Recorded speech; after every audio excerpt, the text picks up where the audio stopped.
భాగంలో today is something special. ఏంటి ఇవాళ చాలా ప్రాముఖ్యమైన దినం. ఎందుకంటే 2026 సంవత్సరము దేవుడు ఆల్రెడీ 2 నెలలు మనం కాచి కాపాడి రక్షించి నూతన మాసంలో కలిసి వచ్చి ఏంటి ఆదివారం మరియు ఫస్ట్ తారీఖు కాబట్టి ఒక ప్రత్యేకమైన దినం. కాబట్టి 2 నెలల్లో కూడా అనేక విధములుగా దేవుడు మనల్ని కాచి కాపాడి రక్షిస్తూ వచ్చారు. కాబట్టి నిన్నటి దినం చూసుకున్నట్లయితే చాలా బలహీనంగా ఉన్నారు. దేవుడు దగ్గర కూడా చాలా బలహీనంగా ఉన్నారు. యాక్చువల్గా అప్పుడు ఒక మెసేజ్ ఇస్తున్నాం, మెసేజ్ ఇద్దాం నాకు అనుకోని రీత్యా దేవుడి దగ్గర నుంచి రావాల్సింది వెళ్ళొచ్చిన తర్వాత మేము కూడా బలహీనం. అతనంతా నిద్రలేదు, అయినప్పటికీ కూడా ఉదయకాలం లేవడానికి ఇప్పుడు కూడా బలహీనంగా కనపడదానికి ఇలా ఉండాలి. కానీ ఆ బలహీనత నాకు అందుకని నన్ను బలపరచు వాణి అంటే నేను సమస్తము చేయగలను.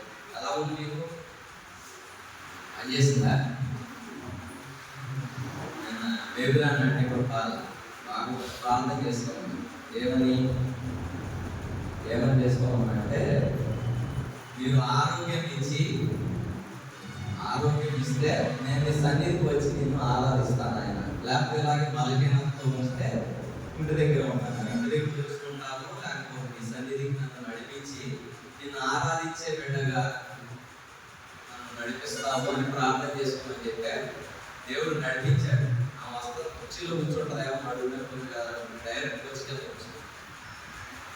కాబట్టి దేవుడు ఎంతైనా నమ్మదగిన.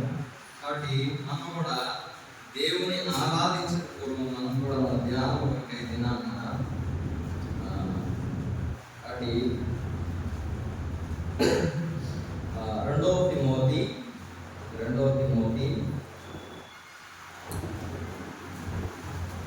2వ అధ్యాయము 11వ వచనం.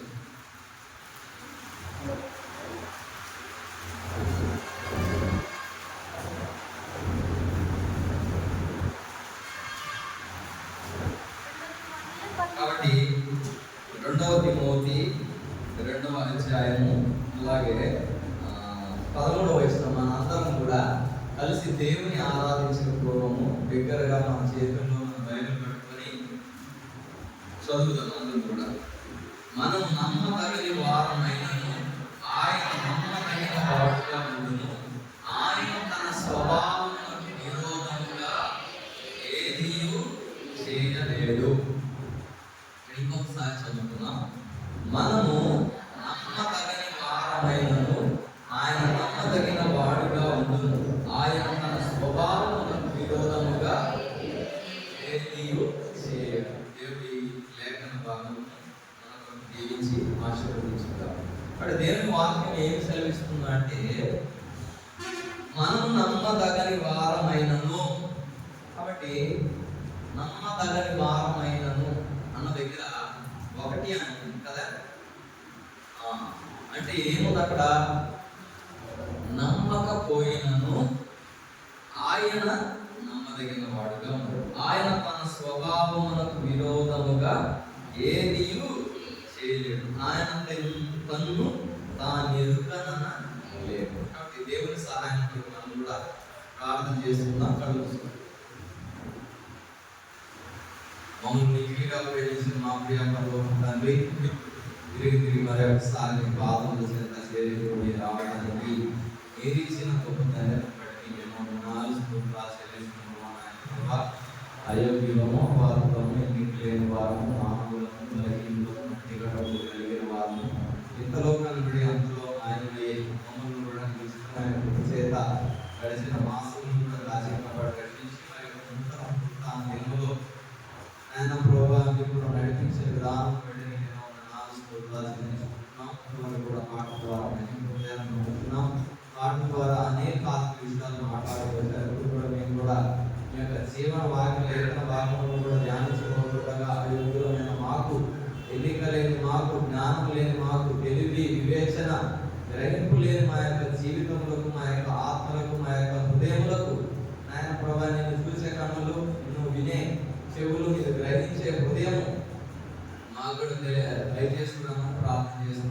వాక్యం వెల్లడి అవుతుందోడని వెలుగు కలిగిన తెలుగు లేని వారికి తెలుగు కలిగిందని వాక్యం సెలవిస్తుంది. అలాగే నాయన నీ ధర్మశాస్త్రంలోని ఆశ్చర్యమైన సంగతులను చూసినట్లు మా యొక్క మనోనేత్రములను కూడా తెలుస్తున్నామని ప్రార్థన చేస్తుంది. నిలబడుతున్న నేను కూడా అయోగ్యుడను, అపాత్రుడను, ఎన్నిక లేని వాడను, దీనుడను, దరిద్రుడను, పనికిమాలిన వాడను, కూర్చున్న వారి కంటే యోగ్యత లేని వాడను ఒప్పుకొంచున్నాను. ఆయన ప్రభా, చేరుకుడి వచ్చిన ప్రజల్ని ప్రజలను ఒప్పుకొంచున్నాను. నిలబడి నీ దాసును కూడా నేను ఒప్పుకొంచున్నాను. ఆయన ప్రభా, నిష్ప్రయోజకులను ఒప్పుకొంచున్నాను. మీరు పైనుండి ఏమైనా సహాయం చేస్తేనే తప్ప ఏమి లేని వాడను ఒప్పుకొంచున్నాను. నన్ను కూడా ఖాళీ చేసి నీ ఆత్మతో నన్ను కూడా నింపి నీ ప్రజల యొక్క హృదయంలో కూడా నాకు వారు కూడా నింపబడినట్లు, వారు కూడా సంపూర్ణమైన ఆత్మతో నిన్ను కూడా ఆరాధించినట్లు, నిన్ను స్తుతించినట్లు, నేను మహిమపరిచినట్లు, కొనియాడి కనపరిచినట్లు నాయన మీరే సహాయం దయచేయమని కోరుకుంటూ, మీరే ప్రతి ఒక్కరితో మాట్లాడుతున్నామని సర్వఘనత మహిమ ప్రభావం మీకే చెల్లిస్తూ, మా ప్రభువును ప్రియ రక్షకుడు యేసుక్రీస్తు వారి అతి శ్రేష్టమైన నామమున మిక్కిలి వినయంతో ప్రార్థించి అడిగి వేడుకుంటున్నాం తండ్రి, ఆమేన్.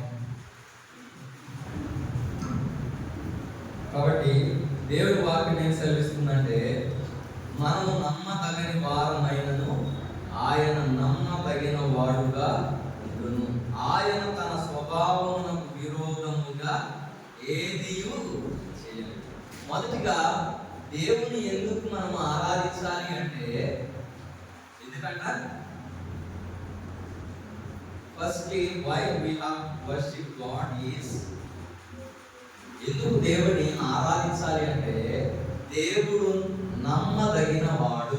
నమ్మదగిన వాడు అంటే అర్థం ఏమిటి చెప్పాలి? నమ్మదగిన వాడు అంటే అర్థం ఏమిటి? ఆన్సర్ చెప్పాను, అక్కడే ఉన్నాడు. ఆ ఒక్క ఆయన కూడా ఇలా బయటకు వెళ్ళాడు, చెప్పేవాడు లేదు. నమ్మదగిన వాడు అంటే ఏంటి? నమ్మదగిన వాడు అంటే మాట ఇస్తే నెరవేర్చేవాడు కదా. మాట ఇచ్చి అవును అని చెప్పి కాదనేవాడు కాదు. కాబట్టి అనేక సార్లు మనుషులముగా మానవులముగా మనం కూడా ఒక్కొక్కసారి మనము ఏమిస్తాం మాట ఇస్తాం, కుదిరితే దాన్ని నెరవేరుస్తాం, కుదరకపోతే అంటే ఇంగ్లీష్లో కాదు, మామూలుగా కొంతమంది అంటారు మాట ఇచ్చి హ్యాండ్ ఇచ్చేసాడని అంటారంట. ఏంటి ఏం ఇచ్చారట? హ్యాండ్ ఇవ్వడం అంటే ఏంటి? చేతులు ఎదురుగా ఇలాగ ఇచ్చినట్టు ఇచ్చి అలాగ ఇచ్చేసారా అంటే మనుషులు నమ్మదగిన వారు కాదు. కాబట్టి మనము నమ్మదగని వారమైనప్పటికీ ఆయన నమ్మదగిన వాడుగా. చాలాసార్లు మనం కూడా దేవుడితో అనేకమైన మాటలు మనము తీర్మానించుకునే వారంగా ఉంటాం. దేవుడికి అనేకమైన ఏమంటారు మాట ఇచ్చే వారంగా ఉంటాం. నేను అలా ఉంటాను ఆయన, నేను ఇలా ఉంటాను ఆయన, నేను నీ కొరకు అది చేస్తాను ఆయన, నేను నీ కొరకు ఇది చేస్తాను ఆయన అని అంటాము. కానీ ఏమైనా మనం హ్యాండ్ ఇచ్చేసేవారుగా, చేతులు ఎత్తేసేవారుగా ఉంటాం. కాబట్టి మనం నమ్మదగని వారమైనను, మనం దేవుని నమ్మకపోయినను అని దేవుడు. నమ్మదగని వారం అంటే ఏంటంటే ఇక్కడ నమ్మకపోయినను. ఒకసారి మనము చాలా కేర్ఫుల్గా అర్థం చేసుకోవాలి. వాటిని అనేక సార్లు విన్నాంలే కానీ అయినప్పటికీ కూడా దేవుడు మరి మరొకసారి మనతో మాట్లాడాలి. నమ్మకపోయినను నేను ఆ 2 విషయాలు చెప్పాక విశ్వాసం గురించి కదా, విశ్వాసం గురించి 2 విషయాలు చెప్పాను. ఆ 2 రెఫరెన్సెస్ చెప్పాక నిన్నట్టు ఎక్కడ చదివాం? మార్కు సువార్త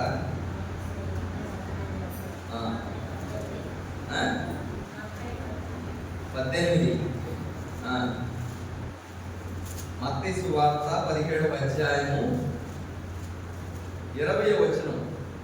అందుకు ఆయన, మీ అల్ప విశ్వాసము చేతనే మీకు ఆవగింజంత విశ్వాసం ఉండిన ఎడల ఈ కొండను చూసి ఇక్కడి నుండి అక్కడికి పొమ్మనగానే అది పోవును, మీకు అసాధ్యమైనది ఏది ఉండదని నిశ్చయం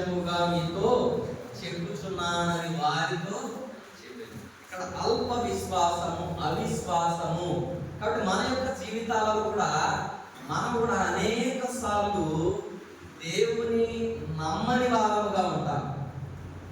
అర్థమవుతుందా? నమ్మదగని వారం అంటే ఏంటంటే దేవుడు చేయగలడు అన్న నిశ్చయత లేని వారముగా మనం బ్రతుకుతాం.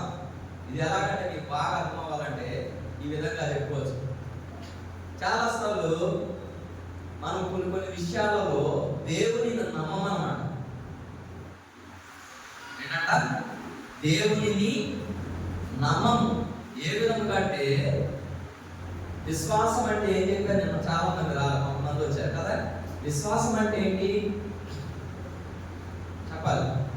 విశ్వాసం అంటే ఏంటంటే దేవునికి అప్పచెప్పిన తర్వాత దేవుడు ఆ కార్యాన్ని చేస్తాడు, చేసే అంతవరకు ఆగటమే విశ్వాసం.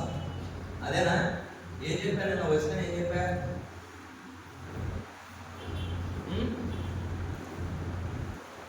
చాలాసార్లు మన యొక్క జీవితాల్లో ఏ విధముగా నమ్మదగిన వారముగా ఉంటామంటే కొన్ని విషయాలు దేవుని దగ్గరికి తీసుకొస్తామా, దేవుడు చేయాలని దేవుని దగ్గరికి తీసుకొచ్చి ప్రార్థిస్తాం. ప్రార్థించినప్పుడు ఎవరి గురించి చెప్పాడంటే కన్నా పేతురు గురించి చెప్పాడు కదా. పేతురు విషయంలో ఏమైందంటే పేతురు యేసుక్రీస్తు ప్రభువు ఆ సముద్రం మీద నడుచుకుంటూ వచ్చేటప్పుడు నీవే దేవుడు అయితే నేను కూడా సముద్రం మీద నడవాలి ఆజ్ఞాపించు అని అడగగానే దేవుడు రమ్మన్నాడు కదా. దేవుడు రమ్మనగానే పేతుడు దేవుడి మీద విశ్వాసం నుంచి పడవలో నుంచి తన కాలు సముద్రం మీద పెట్టాడు. పెట్టిన తర్వాత కొంత దూరం నడిచాడు. నడిచిన తర్వాత గాలిని చూచి భయపడి మునిగిపోసాగాడు. కాబట్టి పేతురు యేసుక్రీస్తు ప్రభువారి వైపు చూసినప్పుడు విశ్వాసం లేదా? విశ్వాసం లేకుండానే పడవలో నుంచి కాళ్ళు తీసి బయటపెట్టాడా? విశ్వాసం ఉంది. కానీ పరిస్థితులను ఇక్కడ మీరు గమనించవలసిన విషయం ఏంటంటే అటువైపు యేసుక్రీస్తు ప్రభువారు ఉన్నారు, ఇటువైపు శిష్యుల పడవ ఉంది, మధ్యలో పేతురు ఉన్నాడు. కాబట్టి ఆయన మునిగిపోయే ఆస్కారం ఉన్నట్టారా? అక్కడ యేసుక్రీస్తు ప్రభువారు ఉన్నాడు, ఆయన నీళ్ళ మీద నడుస్తున్నాడు. ఆయన చేయబట్టి పేతుర్ని లేపగలరు కదా. ఇటు 12 మంది శిష్యులు ఉన్నారు. ఈ 12 మంది శిష్యులు ఒకరు కూడా ఆయన కాపాడంటారా? అయినప్పటికీ కూడా ఆయన దేవుని నమ్మని వాడిగా ఉన్నాడు. అదే అందుకని మనము నమ్మదగని వారమైనను, మనము దేవుని నమ్మకపోయినను దేవుడు ఎలాంటి వాడంట? నమ్మదగిన వాడుగా ఉన్నాడు. కొన్నిసార్లు ఏమవుతుందంటే ఏ విధముగా మనం దేవుని నమ్మని వారుగా అంటే sometimes we give the last priority to God. అంటే ఏంటంటే దేవునికి ప్రథమ స్థానం మనం ఇవ్వము. ఎందులో అంటే నమ్మే విషయము. దేవుడు చేయగలడు అనే నమ్మకాన్ని మనము నిరూపించని వారుగా ఉంటాం. అన్ని ఆప్షన్స్ అయిపోయిన తర్వాత లాస్ట్ ఆప్షన్ ఇంకేది మిగులుతుందంటే దేవుడు. అదే హాస్పిటల్కి వెళ్ళిన తర్వాత ఉన్న డబ్బులన్నీ వదిలించుకున్న తర్వాత హాస్పిటల్ అన్ని తిరిగిన తర్వాత ఇక డబ్బులు లేవు, తిరిగి హాస్పిటల్ కూడా లేవు. ఇంకా ఆ డాక్టర్లు ఏమన్నారంటే మా వల్ల చేతనైంది మేము చేశాక ఇంకా అంతా ఆ పైవాడి అయ్యా అన్నప్పుడు అప్పుడు మనం దేవుడి దగ్గరికి వెళ్ళాలి. అర్థమవుతుందా? నమ్మదగని వారము అంటే నమ్మకపోయినను ఆయన దేవుడు అనొచ్చు కదా. అప్పుడు ఎప్పుడు దాకా నువ్వు హాస్పిటల్ అన్ని తిరిగావు, డబ్బులన్నీ ఖర్చు పెట్టావు, లాస్ట్ లో నా దగ్గరికి వచ్చావు, నేను నిన్ను ఎందుకు బాగు చేయాలి అని అంటాడు దేవుడు. అర్థమవుతుందా నేను చెప్పేది? అనడు. నువ్వు ఎన్నిసార్లు దేవుణ్ణి చేతగాని వాడిగా చేసినా కూడా, ఎన్నిసార్లు దేవుని మీద నువ్వు విశ్వాసం ఉంచకపోయినా, ఎన్నిసార్లు దేవుని యొక్క మహిమను నీవు నమ్మకపోయినా, దేవుడు చేస్తాడనే విశ్వాసం నీకు లేకపోయినా కూడా దేవుడు నమ్మదగిన వాడు. మనము ఆయనను నమ్మకపోయినను, దేవునికి ప్రథమ స్థానము మనం ఇయ్యకపోయినను, మనుషులముగా మనము నమ్మదగని వారము అని ఆయన ఇటువంటి వాడంట ఆయన నమ్మదగిన వాడుగా. కాబట్టి ఉదయకాలం లేచినప్పుడు మా ఎస్తేర్తో చెప్పారు. ఏమని చెప్పానంటే, చాలా నీరసం ఉంది నాకు ఎస్తేర్ అంటే. ఎస్తేర్ ఏం చెప్పిందంటే, 2 మెసేజ్లు నువ్వేనా, 2 మెసేజ్లు నేను కాదు దేవుడు అని చెప్పి. అంటే నేనని చెప్పాను, నేను ఎవరికి ఇక్కడ వాళ్ళకి ఉంటారు. కాబట్టి నుంచున్నా కొద్దిగా నీరసం అనిపించింది. ఎందుకు పాటలు పాడి కూర్చొని కొద్దిగా నీరసం తెచ్చుకోవడం, కాసేపు కూర్చొని ఒక పాటలు పాడేద్దాం, రాబోయే కాలానికి కాబోయే సింగర్స్ వాళ్ళతో పాడేద్దాం, తర్వాత వాక్యం చెప్పొచ్చినాక కాసేపు కూర్చొని. కాబట్టి మనము నమ్మదగిన ఒకసారి ఏమవుతుందంటే, మన బలహీనత మనల్ని ఏం చేస్తుందంటే బలహీనం చేసేస్తాం. నేనే నా మాట చెప్పి పోయి ఉంటే ఇవాళ ఆటికి వచ్చేది కాదా. సమ్ టైమ్స్ ఏం చేయాలంటే ఒక ఛాలెంజ్ గా తీసుకోవాలి. ఏంటంట, దేవుని మందిరానికి రావాలని ఇది ఉండాలి. ఏమంటారు, పట్టుదల, కసి అనాలి. పట్టుదల లేదు, మళ్ళీ కసి లేదు. పట్టుదలకి కసికి చాలా డిఫరెన్స్ ఉంది. నేను వెళ్ళాల్సిందే అంటే వెళ్ళాల్సిందే. దేవుని దగ్గర యాకోబులాగా పోరాడాలి. ఏంటంట, నీవు నన్ను ఆశీర్వదించితేనే కానీ, నువ్వు నాకు ఆరోగ్యం ఇస్తే కానీ నేను నిద్రపోని, ఆ విధంగా ఉండాలి. కాబట్టి మనం నమ్మదగని వారమైన ఆయన నమ్మదగిన వాడుగా ఉండెను. ఆయన తన స్వభావమునకు విరోధముగా, ఆయన తన స్వభావమునకు విరోధముగా ఏదియు చేయలేడు. అంటే ఏదియు తను తాను నిరుదనలేదు. కాబట్టి మన స్వభావానికి విరోధంగా మనం అనేక సార్లు చేస్తాం కదా. మనం ఎవరు అంటే మనుషులం, మారిపోయే వారము, ఇంకా స్వభావమునకు విరోధముగా మారిపోతాం. అప్పటికప్పుడే ప్రేమిస్తాం, అప్పటికప్పుడే ద్వేషిస్తాం. ఇంకా ద్వేషం కన్నా మించింది ఏమైనా ఉందా చెప్పాలా? తెలిసి నీకు చెప్పండి. ద్వేషము కన్నా ఎక్కువైంది, అది కూడా చేస్తాం. కాబట్టి దేవుడు మొదటిగా మనం దేవుడి దేనిని బట్టి ఆరాధించాలంటే, దేవుడు నమ్మదగిన వాడు, దానిని బట్టి ఆరాధించాలి. అంటే ఎన్నిసార్లు దేవుడి మీద మనం కోపగించాం, ఇంట్లో భార్య భర్తలు గొడవైతే దేవుడి మీద అడుగుతాం కదా. మన సహపాఠి విశ్వాసంతో మనకి ఏదైనా మనస్పర్ధలు ఉంటే మందిరానికి రావు. మందిరానికి దేని కోసం రావాలంటే, మనుషుల కోసమా, లేకపోతే భక్తుల కోసమా, లేకపోతే ఆ పిల్లల్ని కూర్చోబెట్టండి డిస్టర్బెన్స్ అవుతుంది. కాబట్టి భార్య భర్తలకి గొడవలు అయితే మందిరానికి రాకుండా ఉంటాం, కరెక్ట్ అంటారా? మందిరానికి దేనికి రావాలి చెప్పండి, గట్టిగా చెప్పండి. నోరు రావట్లేదు అసలు. ఎవరి కోసం అవుతున్నారు మీరు? నిజమేనా అవుతున్నారు? నా భర్త మారేదాకా నేను మందిరానికి రాను. ఎందుకు ఎంత వాక్యం ఏంటే? భర్త మారకపోతేనంట ఎవరాలంట, భార్య మారకపోతేనేమో ఆయన మాట ఏంటంట, దేవుడి కోసం రండి, మనుషుల కోసం. మా కోసం అసలు రావద్దండి. కొంతమంది అంటున్నారు ఏంటి తెలుసా, మా ఇంటికి అసలు రానే రావట్లేదు, అసలు ప్రార్థన చేయడానికి మందిరానికి రా, ఇంటికి రాకపోతే ప్రార్థనకు రా.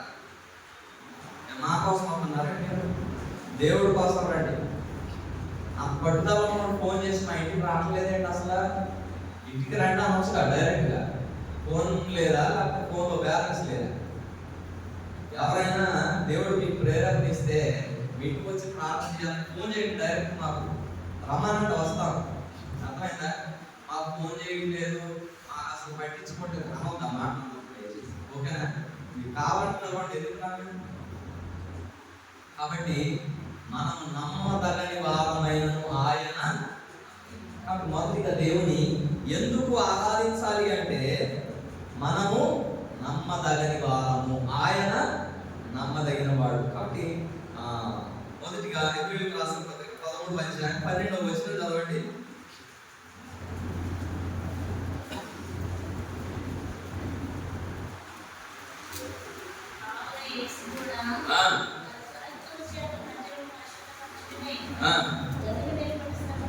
గవిని వెలుపుట శ్రమ పొందెను.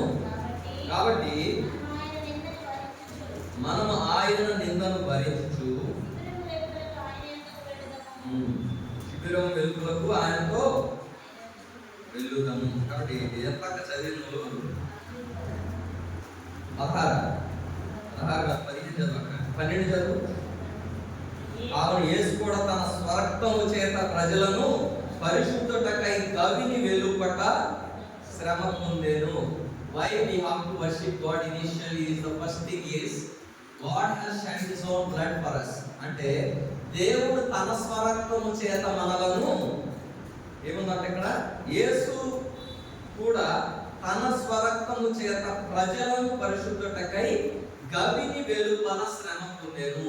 స్వరక్తము చేత ప్రజలను పరిశుద్ధపరచుటకై. రెండవదిగా మొదటి విషయం ఏంటి? మనం నమ్మదగిన వారమైనప్పటికీ ఆయన నమ్మదగిన వాడుగా ఉన్నాడు కాబట్టి మనం దేవుని మొదటిగా ఆరాధించాలి. రెండవది ఏమిటంటే యేసుక్రీస్తు ప్రభువారు మన కొరకు తన రక్తమును కాచి మనలను పరిశుద్ధపరిచాడు. సండే స్కూల్ పిల్లలకు అర్థమవుతుందా వాక్యం? ఆరాధన గారి ఋతు ఏదో చెప్పిన వాక్యంతో ఆరాధన చెప్పి పైకి తీసుకెళ్ళి అర్థమైందా? నేను 4 పాయింట్స్ చెప్తా. ఈ 4 పాయింట్స్ తో వింటున్నారా? 4 పాయింట్లు రాసుకోండి. ఆరాధన నేర్పియాలి. ప్రతిభ వీడు ఆరాధిస్తాను అర్థమైందా? చిన్నప్పటి నుంచి ఆరాధన చేయటం నేర్చుకోవాలి. కాబట్టి పెద్దవాళ్ళకి, మార్మన్స్ పొందిన వాళ్ళకి, బాప్తిస్మం తీసుకునే వాళ్ళకి అందరూ ఆరాధించాలి. అర్థమైందా? మాకన్నా మంచి మీరే ఆరాధిస్తారు. అందుకనే నేను ఒక వాక్యం చెప్పి ఏ వాక్యం అంటే మీరు మార్పు నుండి బిడ్డల బట్టి వారైతేనే కానీ మన చేరినా జరగకపోయినా చేరతారు. ఎందుకంటే వాళ్ళు బిడ్డలు, మనం కూడా అలాగా మారాలి. అర్థమైందా? నువ్వు కన్ఫామ్గా ఆరాధన చేయి. నేను చెప్పేది మొదటి దేవుడిని ఎందుకు ఆరాధించాలి? మనం నమ్మదగిన వారమైనప్పటికీ దేవుడు నమ్మదగిన వాడుగా ఉన్నాడు కాబట్టి మనం దేవుడిని ఆరాధించాలి. రెండవది ఏంటంటే తన స్వరక్తము చేత మనలను పరిశుద్ధపరిచాడు. అంటే సిలువలో కార్చిన రక్తము ద్వారా మనలను మన పాపము నుండి, శాపము నుండి, అతిక్రమముల నుండి ఆయన మనలను పరిశుద్ధపరిచాడు. అందుకనే మత్తయి సువార్తలో ఒక మాట ఉంది, తన ప్రజలను వారి పాపముల నుండి ఆయనే రక్షించును గనుక ఆయన యేసు అను. రెండోది ఎందుకు ఆరాధించాలంటే తన పరిశుద్ధమైన, అమూల్యమైన, నిర్దోషమైన, నిష్కల్మషమైన, నిందారహితమైన రక్తమును ఆఖరి రక్తం బొట్టు వరకు కూడా సిలువలో మన కోసం కాల్చాడు. ఎందుకంటే మనం ఇంకను పాపులమై ఉండగానే క్రీస్తు మన కొరకు చనిపోయాడు. ఇంకా పాపులుగానే ఉన్నాం, మన కోసం ఆయన చనిపోయి ఆయన రక్తము ద్వారా మనకు పరిశుద్ధత, ఆయన రక్తము ద్వారా మనకు విమోచనము కలుగజేశాడు. దానిని బట్టి మనం కూడా దేవుని ఆరాధించాలి.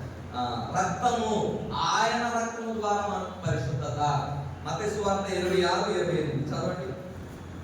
మత్తయి సువార్త 26:28 వచ్చు.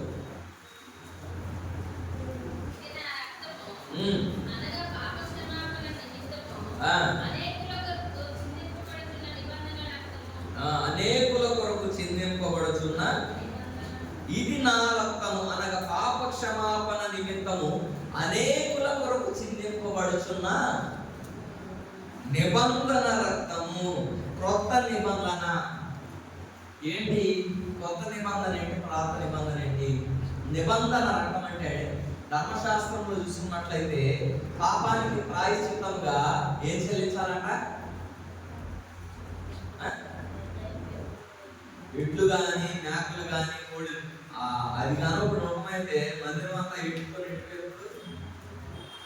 కోళ్ళు, ఇంకా ఎద్దులే ఎద్దులు, మేకలే మేకలు కదా. కొత్త నిబంధన రకం అంటే అవి అన్నిటిని కూడా తీసేసి దేవుడు ఒకే ఒక బలి అర్పణ. అందుకని మనకి వాల్యూ తెలియట్లా, మన ఇష్టమే కాదు. ఏంటి నచ్చినట్టు మనం ఉంటాం, వచ్చి దేవా ఆపిని క్లోజ్, ఎవ్రీథింగ్ ఈజ్ వానిష్, అంతా క్లియర్ అయిపోతుంది. అందుకనే రెండవది రెండవదిగా దేవుని ఎందుకు ఆరాధించాలంటే ఇది నా రక్తము అనగా పాప క్షమాపణ నిమిత్తం అనేకుల కొరకు చిందింపబడుచున్న నిబంధన రక్తం, క్రొత్త నిబంధన. కాబట్టి ఆ నిబంధన రక్తం ద్వారా మనకు మన పాపములకు ఏమైందంట? పాప క్షమాపణ. మొదటిగా ఆయన రక్తము చేత మనం పరిశుద్ధపరచబడిన వారంగా ఉన్నాము. రెండవదిగా పాపములకు పాప క్షమాపణ. మూడవదిగా చూసుకున్నట్లయితే ఎఫెసీయులకు రాసిన పత్రిక 1:7 చదవండి.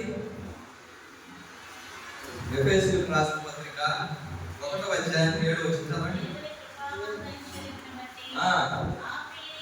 ఆ ప్రియయందు ఆయన రక్తము వలన మనకు విమోచనము అనగా మన అపరాధములకు క్షమాపణ మనకు కలిగి ఉన్నది. మొదటి ఏంటంటే పరిశుద్ధులుగా చేయబడ్డాం. రెండవదిగా ఆయన రక్తము ద్వారా పాపములకు క్షమాపణ కలిగింది. మూడవదిగా విమోచనము. విమోచనం అంటే ఏంటంటే మనకు బదులుగా ఆయన మరణించాడు కాబట్టి విమోచించాడు. కాబట్టి విమోచన మనకు అపరాధములకు క్షమాపణ మనకు కలిగి ఉన్నది. కాబట్టి ఈ మూడు విషయములను బట్టి మనం దేవుని మొదటిగా ఆరాధించాలి. మొదటిది ఏంటంటే మనం నమ్మదగిన వారమైనప్పటికీ ఆయన నమ్మదగిన వాడుగా ఉన్నాడు కాబట్టి దాన్ని బట్టి ఆరాధించాలి. రెండవదిగా ఏంటంట? ఆయన స్వరక్తము చేత మనలను పరిశుద్ధపరిచాడు. మనలటువంటి సంఘం అంతటిని కూడా ఆయన పరిశుద్ధపరిచాడు. రెండవది మన పాపములకు పాప క్షమాపణ కలుగజేశాడు. మూడవది మనలను విమోచించిన వాడుగా ఉన్నాడు. కాబట్టి మనం కూడా దేవుని ఈ విషయాలను బట్టి మనం కూడా దేవుని ఆరాధించాలి. మూడవ విషయం ఏంటంటే కీర్తనలు 29:1 మొదటి 2 వచనాలు రండి. కీర్తనల గ్రంథము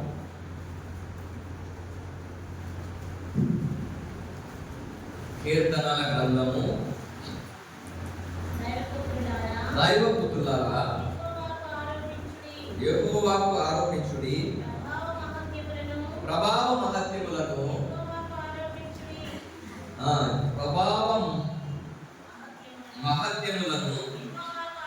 యెహోవాకు ఆరోపించుడి. యెహోవా నామమునకు చెందవలసిన ప్రభావమును ఆయనకు ఆరోపించుడి. ప్రతిష్ఠితములకు ఆభరణములు ధరించుకొని ఆయన ఎదుట సాగిలపడుడి. కాబట్టి మూడవదిగా ఏంటంట? యెహోవా నామమునకు చెందవలసిన ప్రభావమును ఆయనకు ఆరోపించుడి. కాబట్టి ఇక్కడ ఒక విషయం జ్ఞాపకం చేయాలి. మత్తయి సువార్త 2:10 చదవండి. మనందరికీ పరిచయం ఉన్న వాక్యలేఖన భాగమే. మత్తయి సువార్త 2:10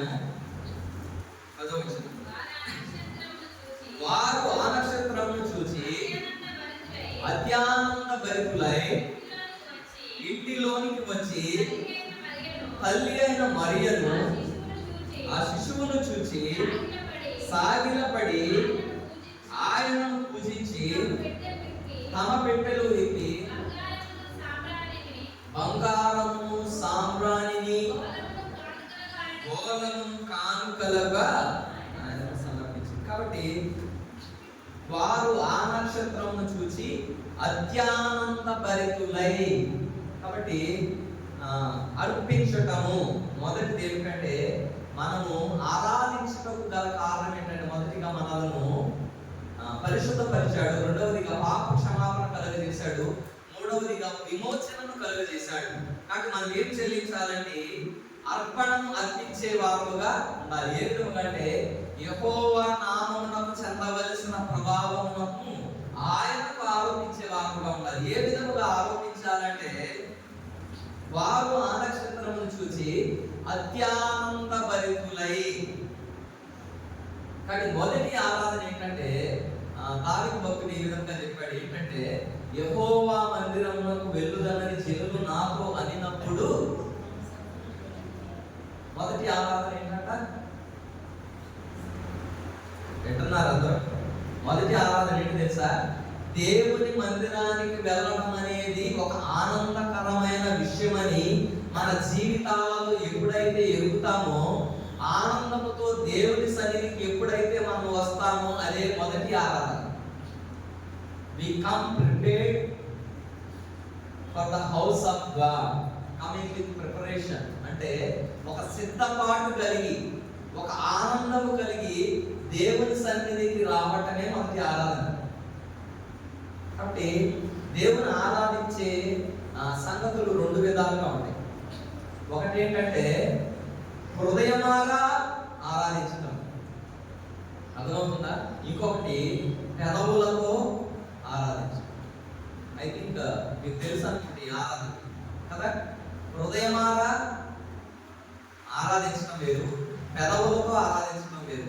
హృదయమారా ఎప్పుడు ఆరాధిస్తామంటే మనం ఎప్పుడైతే ఒక సిద్ధపాటు కలిగి దేవుని సన్నిధికి వస్తామో, ఒక ఆనందంతో దేవుని సన్నిధికి వెళ్తామో, అప్పుడు హృదయమారా దేవుని ఆరాధించగలం. రెండవదిగా ఎప్పుడైతే సిద్ధపాటు లేని వారముగా ఉంటామో, దేవుని సన్నిధికి ఆనందముతో రాలేని వారముగా ఉంటామో, అప్పుడు దేవుని హృదయమారా మనము ఆరాధించలేము. కాబట్టి ఇక్కడ తూర్పు దేశపు జ్ఞానులు, కాబట్టి ఎక్కడి నుంచి వచ్చారంట?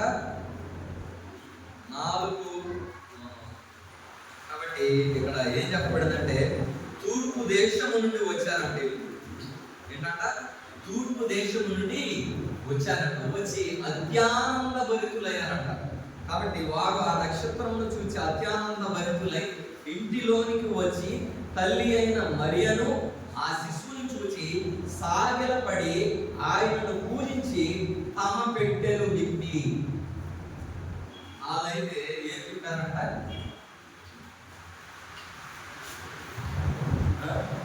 ఏం చెప్పారంట? పెట్టెలు విప్పి ఏమేమి ఇచ్చారంట ఇక్కడ దేవుడికి?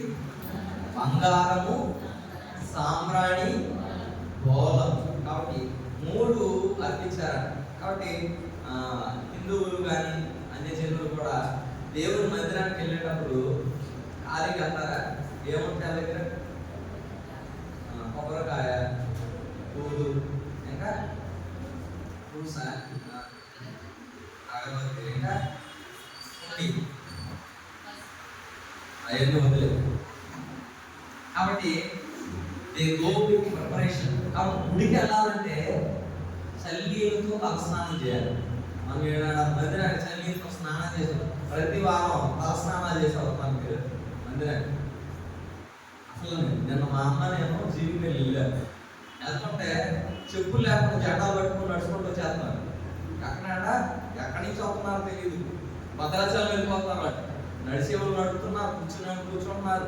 ఒక ఆమె లాభం అంత సమయం కూడా అందరూ నడుచుకుంటూ వెళ్ళిపోవాలేమో ఎట్లా అనుకుంటే ఒక్కటే అవుతుంది. ఎంత భక్తి మందిరానికి నడుచుకుంటూ వస్తాం. అసలు మన మందిరానికి బండి పాడైపోయింది, తిప్పే వాళ్ళు లేరు. ఎన్ని వందలు అంటారు. భద్రాచలం వెళ్ళిపోతున్నారంట. అంటే ఆనందం ఉండాలి మన మందిరానికి రావడానికి. ఆనందం లేకపోతే మనం ఆరాధించలేము. పెట్టెలు పెట్టలేము. పెట్టె అంటే ఏం సాదృశ్యం అంటే హృదయమే. ఈ పెట్టె ఓపెన్ అవ్వదు. ఎప్పుడు ఆనందం లేకపోతే పెట్టె ఓపెన్ అవ్వదు మనకి. ఏ పెట్టె? ఈ పెట్టె ఇప్పుడు మూసుకొని ఉంటుంది. ఇంట్లోనే ఓపెన్ అయింది మన పెట్టె. ఎలా ఉంటుందంటే చాలా పెద్దగా ఉంటుంది మన పెట్టె. రాయేసి కొట్టి అప్పుడు సౌండ్ అంత గట్టిగా ఉంటుంది మన పెట్టె. ఇంటి దగ్గర మందిరంలో రాగానే ఎలా పెట్టేలాగా అందులో అక్క మొక్కలు పెట్టారు. సౌండ్ రాదు. నియం పక్కన కూడా పెట్టెలు విప్పాలి. బంగారము, సాంబ్రాణి, గోధుమ కానుకలుగా అర్పించారంట. అందుకనే అక్కడ సజీవ యాగముగా మీ శరీరములను ఆయనకు. కాబట్టి మనం కూడా సజీవ యాగం అర్పించాలి. చచ్చిపోయా కాదు, బ్రతికుండగానే. కాబట్టి మనము దేవుడు. అందుకనే యెషయా గ్రంథము 41వ అధ్యాయం రండి.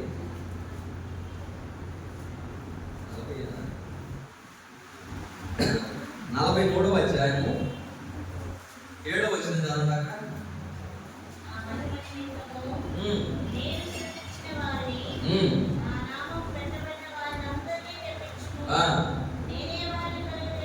నేనే వారిని కలుగజేసి తిని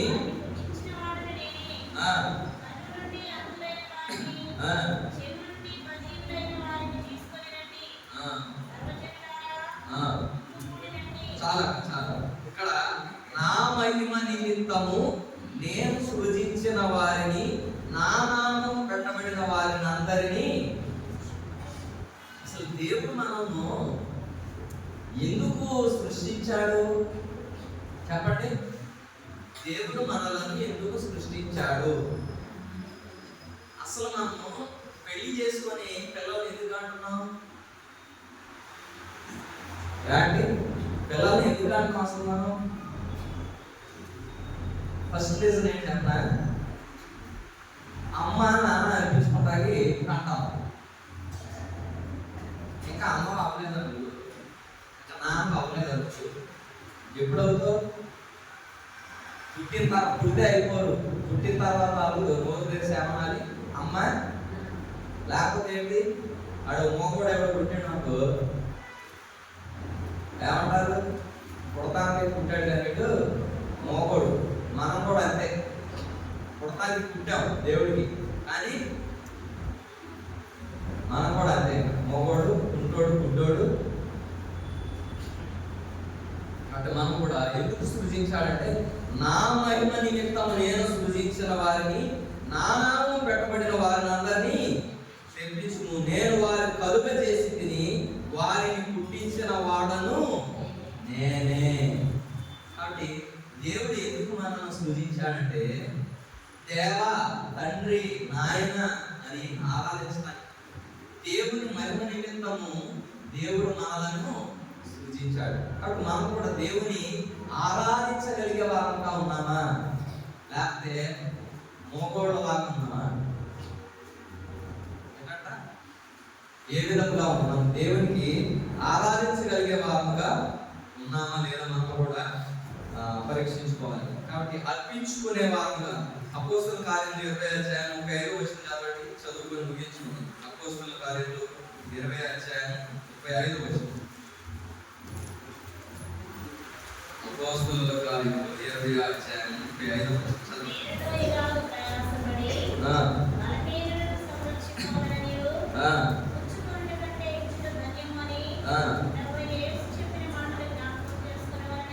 చాలా.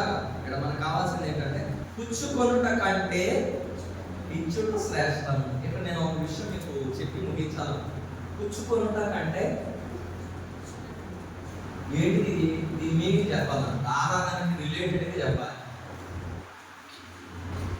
24 గంటలు 365 రోజులు ఒకటే ప్రార్థన. అసలు ఏమని?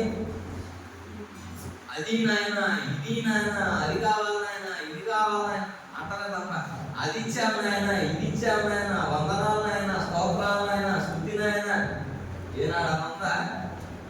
అసలు మన ప్రార్థన, మన ఆరాధనకి డాడీ ఇటే ప్రార్థన పెట్టి ఇటు ఆరాధన పెట్టాము. ఏంటంటే ఇది ప్రార్థన, ఇది ఆరాధన. ఎట్లేసిపోతుంది ఒకసారి ప్రార్థన. ఎందుకు? 365 రోజులు ప్రార్థన చేస్తానే అడుగుకుంటానే ఉంటాం. ఎంత గొప్ప ఆరాధన గొప్పది. ఏంటి వాక్యం ఏం చెప్తుందంట?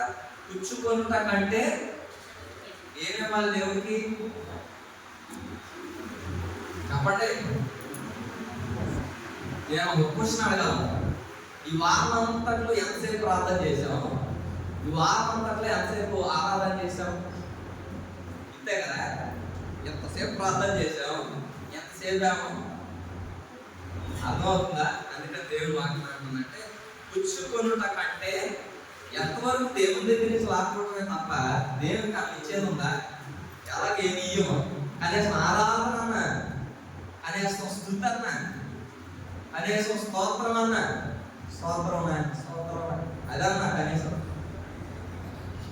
కాబట్టి మనం కూడా దేవునికి ఆరాధించే భాగంగా ఉన్నాం. అందుకని దేవుడు మనల్ని ఎందుకు సృష్టించుకున్నాడు అంటే తన మహిమ నిమిత్తం మనలను సృజించాడు. కాబట్టి 4 విషయాలు చెప్పాడు. మొదటి విషయం ఏంటి?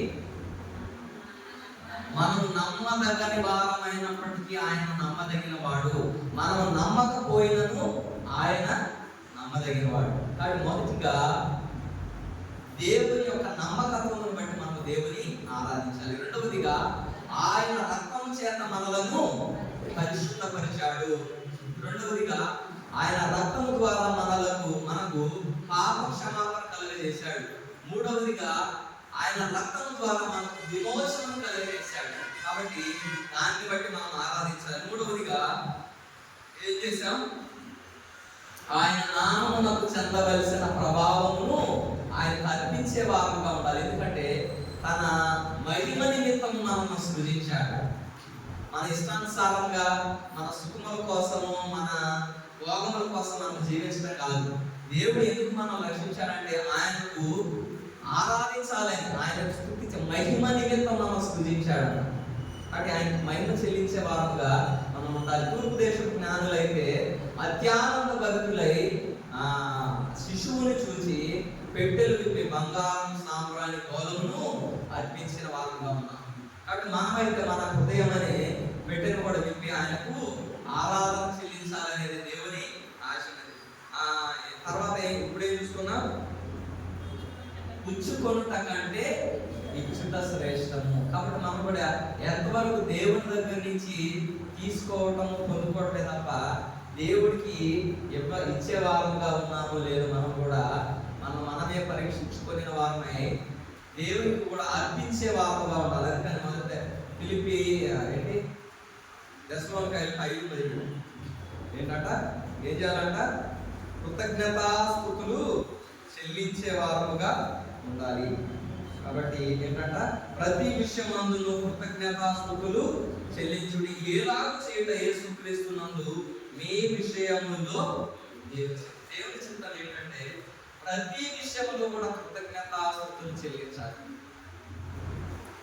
కాబట్టి ఈరోజు దేవుని మందిరానికి రాగలిగాము, సజీవుల్లో కూర్చోగలుగుతున్నాము అంటే అది దేవుని కృపే. అంటే దేవుని కృప లేకపోతే మాకు దేవుని సన్నిధికి రాదు. కాబట్టి ప్రతి విషయంలో కూడా దేవునికి కృతజ్ఞతాస్తుతులు చెల్లించాలి. 4 గంటల అనుభవంలో మనం కూడా ఇప్పుడు దేవుని కొంత సమయము ఆరాధిస్తాం. దేవుడు మీ కొద్ది మాటలు దీనించి ఆశీర్వదించుగా. ఆమేన్. రండి, మొదటిగా సండే స్కూల్ టీచర్ ఆరాధిస్తారు.